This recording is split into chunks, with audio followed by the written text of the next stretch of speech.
नमस्कार साथियों, हिंदी नेटशाला चैनल में आप सभी का पुनः हार्दिक अभिनंदन है। आज की कक्षा में नोट्स प्लस पुराने पेपर इस सीरीज के अंतर्गत आदिकाल की रचना और रचनाकारों को हम प्रारंभ करने जा रहे हैं। इसके अंतर्गत आज हम पढ़ेंगे अपभ्रंशकालीन रचनाएं एवं जैन साहित्य। अपभ्रंश काल में जैन साहित्य भी लिखा गया। अधिकतर रचनाओं की भाषा अपभ्रंश ही है, लेकिन इस काल के अंतर्गत एकाध संस्कृत और पूर्वी हिंदी के कुछ रूप हमें, जैसे आप पुरानी हिंदी भी कहते हो, कुछ रचनाओं में देखने को मिलेंगे। अधिकांशतः रचना अपभ्रंश भाषा में लिखी गई हैं, जैसे कि विद्यापति की कीर्तिलता की अभट्ट।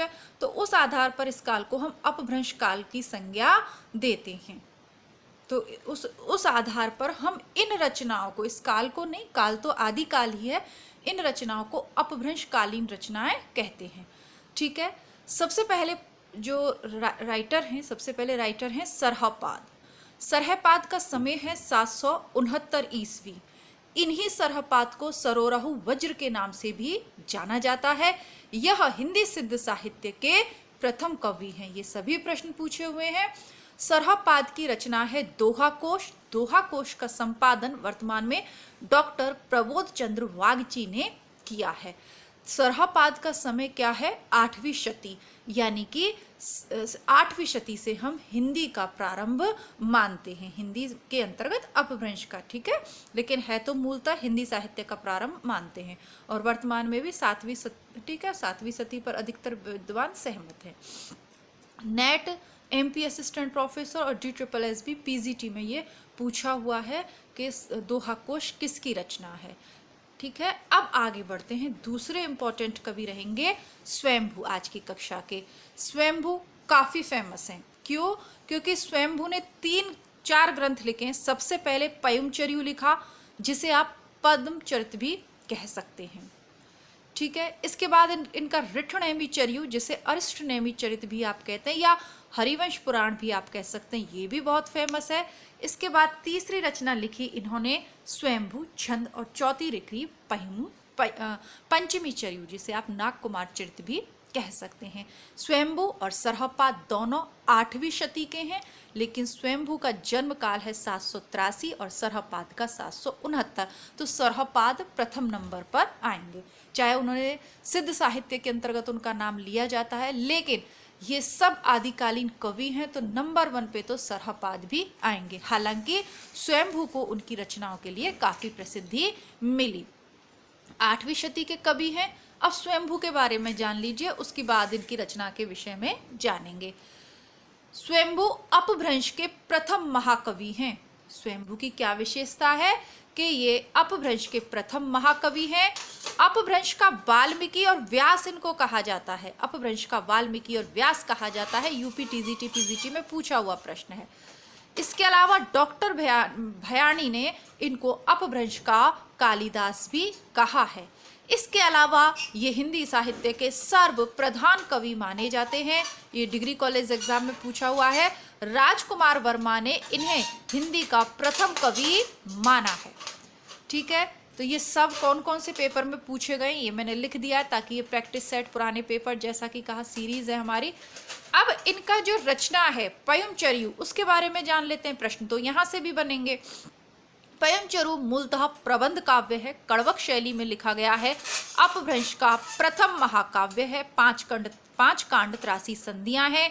कांडों के नाम देख लीजिए: विद्याधर कांड, अयोध्या कांड, सुंदर कांड, युद्ध कांड और उत्तर कांड। अब इसमें राम कथा का वर्णन प्रश्नोत्तर शैली में किया गया है। राम, सीता, जनक आदि को जैन धर्म में दीक्षा लेते हुए दर्शाया गया है।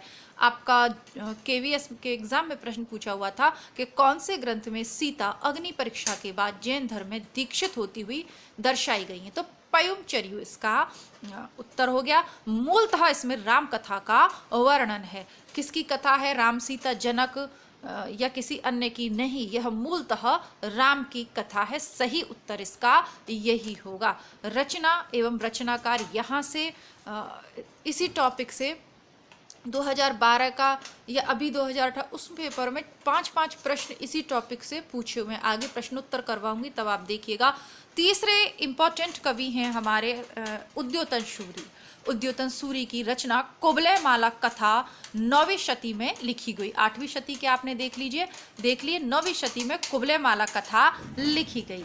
अब कुबलय माला कथा वैसे ही कई बार पूछी गई है। क्या है इसमें? कुछ प्रसंगों में तत्कालीन बोलचाल की प्रचलित भाषा के सुंदर नमूने मिलते हैं।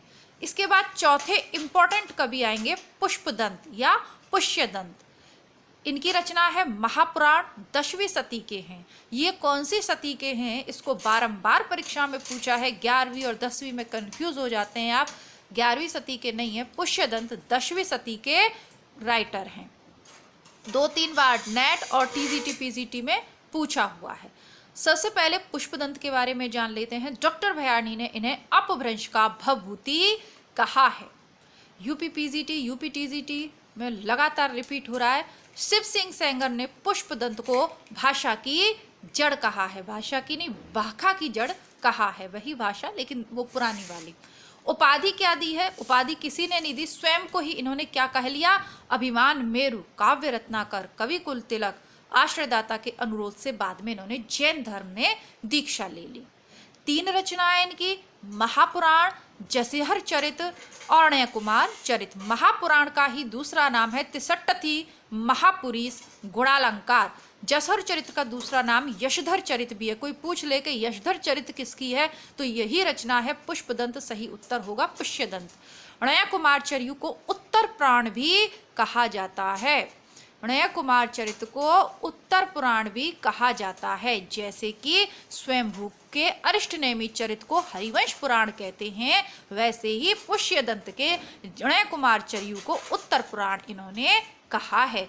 अब रचना के बारे में देख लीजिए। महापुराण में क्या है? कड़वक शैली में रचित है और जैन धर्म के 63 शलाका पुरुषों का जीवन चरित्र, शलाका यानी प्रशंसनीय, यानी जो महान 63 पुरुष हैं उनका जीवन चरित्र महापुराण में देखने को मिलता है। तो ये तो महापुराण ही हो गया। तिष्टि महापुरुष गुणालंकार का तो नाम ही महापुराण है, लेकिन उत्तर पुराण किसको कहा गया? अणय कुमार चर्यु को। और ये जो अणय कुमार चर्यु है यह एक प्रबंध काव्य है। आशा करती हूँ वीडियो आपके एग्जाम के लिए बहुत ही इम्पोर्टेंट और सहायक सिद्ध होगा। 5वें कवि आज की कक्षा के रहेंगे धनपाल। धनपाल की रचना है भविष्यत कथा, 10वीं शती के रचनाकार हैं। भविष्यत कथा का नाम आपको भविष्यत कहा, सूर्य पंचमी के नाम से भी आप इसे जानते हैं। चाहे भविष्य दत्त कथा आ जाए या भविष्यत कहा आ जाए या सूर्य पंचमी आ जाए, तीनों बात एक ही हैं। मुंज ने इनको सरस्वती की उपाधि दी थी। कौन सी उपाधि दी थी? सरस्वती। और ये जो भविष्यत कथा है ये पूछी गई है यूपी पीजीटी में और भी एग्जाम में पूछी गई है। अभी मैं यहाँ नोट डाउन कर दूंगी। अपभ्रंश का प्रथम प्रबंध काव्य है। धनपाल की भविष्यत कथा अपभ्रंश का प्रथम काव्य है। यह प्रश्न पूछा गया यूपी टीजीटी 2005 में पूछा, फिर जीआईसी वाला जो 2011 का एग्जाम हुआ उसमें ये रिपीट हुआ। इसके बाद भी रिपीट हुए होंगे तो लिख दिया जाएगा। यह लौकिक चरित काव्य है। लौकिक चरित काव्य कौन सा है? जीआईसी 2017 में पूछा। भविष्यत कथा क्या है? बहुविवाह के दुष्परिणाम और साध्वी तथा कुटिल स्त्रियों में क्या अंतर है, यह हमें भविष्यत कथा में देखने को मिलता है। लौकिक चरित काव्य कैसे? देखिए, जो अब तक हमने रचनाएं पढ़ी, जो फर्स्ट पेज पे जितने भी हमने 3-4 राइटर्स पढ़े, ये सब धार्मिक रचनाएं हैं।